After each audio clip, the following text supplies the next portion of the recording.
কলকাতা হাইকোর্টে বাংলায় সওয়াল।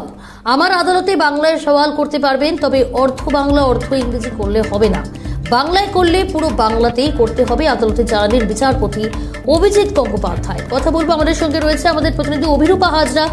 অভিরূপা, আজ মাননীয় বিচারপতি অভিজিৎ গঙ্গোপাধ্যায় কি মন্তব্য করলেন এই প্রসঙ্গে?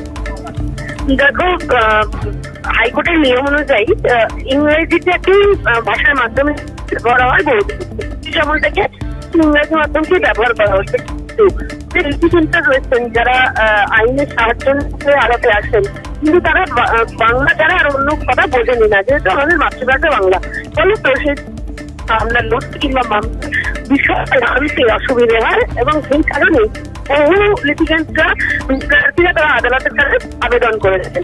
তাই সেই আবেদনের প্রেক্ষিতে আজ বিচারপতি মৌখিকভাবে জানান, অর্থাৎ এজলাসে বসার পরে মৌখিকভাবে তিনি জানান এজলাসে চাইলে বাংলায় সওয়াল করা যেতে পারে, অর্ধেক ইংরেজি অর্ধেক বাংলায় সওয়াল করা যাবে না।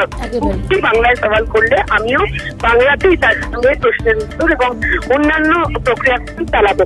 ফলত সে জায়গা থেকে একটা গুড সাইন যে যেখানে ইংরেজি ছাড়া আর কোনো ভাষায় ব্যবহার করা যায় না প্রোটোকল অনুযায়ী, প্রোটোকল ভেঙেই অভিজিৎ গঙ্গোপাধ্যায় কথা মাথায় রেখে, বিচারপতিদের কথা মাথায় রেখে তিনি বাংলায় সওয়াল করার সিদ্ধান্ত দিয়েছেন, এবং বাংলায় সওয়ালের পর সাধারণ মানুষের কাছে সুবিধা হবে এমনটাই মনে করছেন, এবং যারা বুঝছেন বা যারা মামলার ক্ষেত্রে বুঝছেন তাদেরও বুঝতে সুবিধা হবে বলেই মনে করছেন বিচারপতি অভিজিৎ গঙ্গোপাধ্যায়। সঙ্গে থাকো অভিরূপা।